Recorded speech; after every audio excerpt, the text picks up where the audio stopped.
So hi ಸ್ನೇಹಿತರೆ ಪ್ರತಿಯೊಂದು ವಿದ್ಯಾರ್ಥಿಗಳು ಸರ ಪೋಸ್ಟ್ ಆಫೀಸ್ ಬಗ್ಗೆ GDS ಬಗ್ಗೆ ಅಪ್ಡೇಟ್ ಕೊಡ್ರಿ ಅಂತೇಳಿ ಕಂಟಿನ್ಯೂಸ್ ಆಗಿ ಇನ್ನೂವರೆಗೂ ಕೂಡ ನನಗೆ ಇನ್ಸ್ಟಾಗ್ರಾಮ್ದಾಗ ಕೆಲವೊಂದಿಷ್ಟು ವಿದ್ಯಾರ್ಥಿಗಳು ಕಮೆಂಟ್ಸ್ ಮಾಡತ್ತಿದ್ರಿ ಸರ ಅಧಿಸೂಚನೆ ಯಾವಾಗ ಆಕತ್ರಿ ಅಂಥೇಳಿ. ಸೊ ಅದಕ್ಕಾಗಿ ನೋಡ್ರಿ ನಿಮ್ಗೆ ಕಂಪ್ಲೀಟ್ ಇನ್ಫಾರ್ಮೇಷನ್ ಕೊಡ್ಬೇಕಂತ ಹೇಳಿ ಈ ವಿಡಿಯೋ ಮಾಡತ್ತನು. ಮತ್ತು ಇನ್ನೊಂದು ನೋಡ್ರಿ, ಚಾನಲ್ ಯಾರು ಫಸ್ಟ್ ಟೈಮ್ ವಿಸಿಟ್ ಮಾಡಿರಿ ಅಂತ ಪ್ರತಿಯೊಂದು ವಿದ್ಯಾರ್ಥಿಗಳು ಸಬ್ಸ್ಕ್ರೈಬ್ ಬಂದು ಮಾಡ್ಕೋರಿ. ಯಾಕಂದ್ರೆ ನೋಡ್ರಿ ನೆಕ್ಸ್ಟ್ GDS ಏನೇ ಅಪ್ಡೇಟ್ ಬಂತಂದ್ರೆ ಡಾಕ್ಯುಮೆಂಟ್ ವೆರಿಫಿಕೇಷನ್ ಆಯ್ತು, ರಿಸಲ್ಟ್ ಆಯ್ತು, ಮತ್ತು ಎಲ್ಲಿ ಹೋಗಿ ನೀವು ಡಾಕ್ಯುಮೆಂಟ್ಸ್ಗಳನ್ನ ಸಬ್ಮಿಟ್ ಮಾಡಬೇಕಾಯ್ತು, ಯಾವ ಡಿವಿಷನ್ಗೆ ಅಪ್ಲೈ ಮಾಡಬೇಕು, ಇದ್ರ ಬಗ್ಗೆ ಕಂಪ್ಲೀಟಾಗಿ ನೆಕ್ಸ್ಟ್ ಇನ್ಫಾರ್ಮೇಷನ್ ತಿಳಿಸ್ಕೊಡ್ತಾ ಇರ್ತನು. ಮತ್ತು ನಿಮಗೇನೇ ಡೌಟ್ಸ್ ಇತ್ತಂದ್ರೆ ಕಮೆಂಟ್ ಸೆಕ್ಷನ್ ನಾನು ಇಟ್ಟಿರ್ದು ನೋಡ್ರಿ, ಕಮೆಂಟ್ಸ್ ಕೂಡ ಮಾಡ್ಬೋದು. ಈಗ GDS ನೋಡ್ರಿ ಸೆಲೆಕ್ಷನ್ ಪ್ರೊಸೆಸ್ ಯಾವ ರೀತಿಯಾಗಿ ಇರ್ತೈತೆ ಅಂದರೆ ಯಾವುದೇ ರೀತಿಯಾಗಿ ಎಕ್ಸಾಮ್ ಇರಂಗಿಲ್ಲ, ಕೇವಲ 10% ಮೇಲೆ ಸೆಲೆಕ್ಷನ್ ಪ್ರೊಸೆಸ್.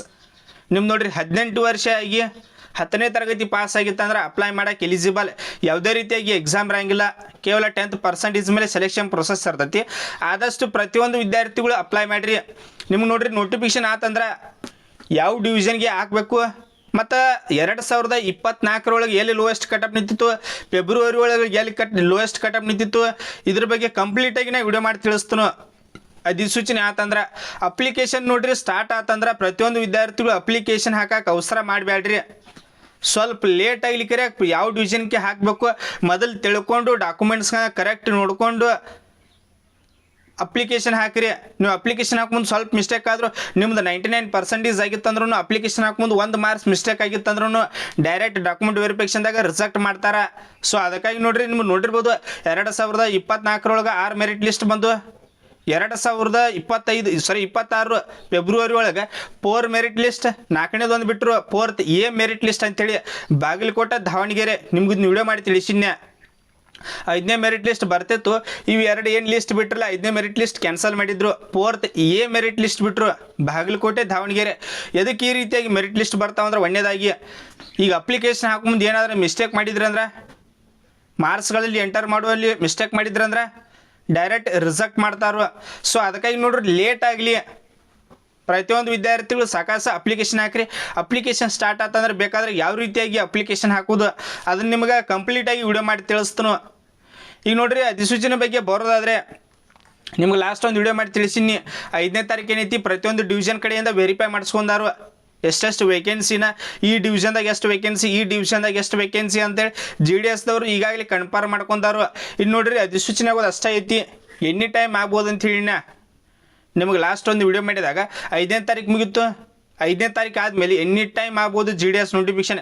ಈ ತಿಂಗಳು ನೋಡ್ರಿ 100 to 100% ಹೇಳ್ದು ನೋಟಿಫಿಕೇಷನ್ ಬರ್ತೈತಿ. ಪ್ರತಿಯೊಂದು ವಿದ್ಯಾರ್ಥಿಗಳು ಡಾಕ್ಯುಮೆಂಟ್ಸ್ಗಳನ್ನ ರೆಡಿ ಮಾಡಿ ಇಟ್ಕೋರಿ. ನಿಮ್ಗೆ ಅಪ್ಲಿಕೇಶನ್ ಹಾಕೊಂಬಂದು ಯಾವೆಲ್ಲ ಡಾಕ್ಯುಮೆಂಟ್ಸ್ ಬೇಕಂತೇಳಿ ಅದನ್ನೂ ಒಂದು ಕಂಪ್ಲೀಟಾಗಿ ವಿಡಿಯೋ ಮಾಡಿ ತಿಳಿಸಿನು. ಈಗಾಗಲೇ ನನ್ನ ಚಾನಲ್ದಾಗ ಅಪ್ಲೋಡ್ ಮಾಡಿ ನೋಡ್ರಿ, ವಿದ್ಯಾರ್ಥಿಗಳು ಚೆಕ್ ಮಾಡ್ಕೋರಿ. ಮತ್ತು 2 ಸಲ ಡಾಕ್ಯುಮೆಂಟ್ ವೆರಿಫಿಕೇಷನ್ ಇರಂಗಿಲ್ಲ ಅಂತ ಲಾಸ್ಟ್ ವಿಡಿಯೋದಾಗ ಹೇಳಿನ, ಕೇವಲ 1 ಸಲ ಡಾಕ್ಯುಮೆಂಟ್ ವೆರಿಫಿಕೇಷನ್ ಇದ್ದಿರ್ತೈತಿ. ಮೊದಲು 2 ಸಲ ಇತ್ತು DB1 DB2, ಈ ಸಲ ಹಂಗಿರಂಗಿಲ್ಲ, ಕೇವಲ 1 ಸಲ ಡಾಕ್ಯುಮೆಂಟ್ ವೆರಿಫಿಕೇಷನ್ ಇದ್ದಿರ್ತೈತಿ. ಸೊ ಅದಕ್ಕಾಗಿ ನೋಡ್ರಿ ಡಾಕ್ಯುಮೆಂಟ್ಗೆ ವೆರಿಫಿಕೇಷನ್ ಇದ್ದಾಗ ಅವಾಗ 11ರಿಂದ 12 ಡಾಕ್ಯುಮೆಂಟ್ಸ್ ಬೇಕು. ಅವಾಗ ನಾ ಸಪ್ರೇಟ್ ವಿಡಿಯೋ ಮಾಡಿ ತಿಳಿಸ್ತಾನೆ ಯಾವೆಲ್ಲ ಡಾಕ್ಯುಮೆಂಟ್ಸ್ಗಳನ್ನ ನಿಮ್ಮ ಡಿವಿಷನಲ್ ಹೆಡ್ ಆಫೀಸಿಗೆ ಹೋಗಿ ಸಬ್ಮಿಟ್ ಮಾಡ್ಬೇಕಂಥೇಳಿ. ಈ ಸ್ವಲ್ಪ ಅಪ್ಲಿಕೇಶನ್ಸ್ ಸ್ಟಾರ್ಟ್ ಆಗುತ್ತೆ, ನಾವು ವೇಟ್ ಮಾಡಿರಿ. ಅಪ್ಲಿಕೇಶನ್ ಸ್ಟಾರ್ಟ್ ಆತಂದ್ರೆ ಸ್ಟೆಪ್ ಬೈ ಸ್ಟೆಪ್ ವಿಡಿಯೋ ಮಾಡಿ ತಿಳಿಸ್ತಾನೆ ನಾನು ನಿಮ್ಗೆ. ನಿಮಗೇನೇ ಡೌಟ್ಸ್ ಇತ್ತಂದ್ರೆ ಕಮೆಂಟ್ಸ್ ಮಾಡ್ಬೋದು. ಅಧಿಸೂಚನೆ ನೋಡ್ರಿ ಆಕತಿ, ನಿಮ್ಗೆ ಲಾಸ್ಟ್ ಒಂದು ವಿಡಿಯೋದಾಗ ಹೇಳಿನ ಅಧಿಸೂಚನೆ ಆಕತಿ 11ರಿಂದ 16 ತಾರೀಕು ಹೇಳಿನಿ. ಇಲ್ಲಿ ನೋಡ್ರಿ ನಾ ಆಗ್ಬೋದು, ಇವತ್ತನ ಆಗ್ಬೋದು, ಒಟ್ಟು ಎನಿ ಟೈಮ್ ನೋಡ್ರಿ ಈ ತಿಂಗಳದಾಗ 100% ಅಧಿಸೂಚನೆ ಬರ್ತೈತಿ, ಮಿಸ್ ಆಗಂಗಿಲ್ಲ. ಡಾಕ್ಯುಮೆಂಟ್ಸ್ಗಳನ್ನ ರೆಡಿ ಮಾಡಿ ಇಟ್ಕೋರಿ. ಅಪ್ಲಿಕೇಶನ್ ಸ್ಟಾರ್ಟ್ ಆತಂದ್ರೆ ಅವಸರ ಮಾಡಿ ಅಪ್ಲಿಕೇಶನ್ ಹಾಕಬೇಡ್ರಿ. ನಾ ಯಾವ ರೀತಿಯಾಗಿ ಅಪ್ಲಿಕೇಶನ್ ಹಾಕೋದು ಹೇಳ್ತನೋ ಅದೇ ರೀತಿಯಾಗಿ ಅಪ್ಲಿಕೇಶನ್ ಹಾಕಿರಿ. ಇದ್ರ ಬಿಟ್ಟು ನಿಮಗೆ ಏನೇ ಡೌಟ್ಸ್ ಇತ್ತಂದ್ರೆ ಕಮೆಂಟ್ಸ್ ಮಾಡ್ಬೋದು. ಎನಿ ಡೌಟ್ಸ್ ಅಥವಾ ಪರ್ಸನಲಾಗಿ ನಾನು ಇನ್ಸ್ಟಾಗ್ರಾಮ್ದಲ್ಲಿ ಕೂಡ ಕಾಂಟ್ಯಾಕ್ಟ್ ಮಾಡ್ಬೋದು. ಇಷ್ಟು ನೋಡ್ರಿ GDS ಬಗ್ಗೆ ಮಾಹಿತಿ ಇದ್ದಿರ್ತೈತಿ. ಹಂಗೆ ನೋಡ್ರಿ ಪ್ರತಿಯೊಂದು ವಿದ್ಯಾರ್ಥಿಗಳು ಸಬ್ಸ್ಕ್ರೈಬ್ ಬಂದು ಮಾಡ್ಕೋರಿ.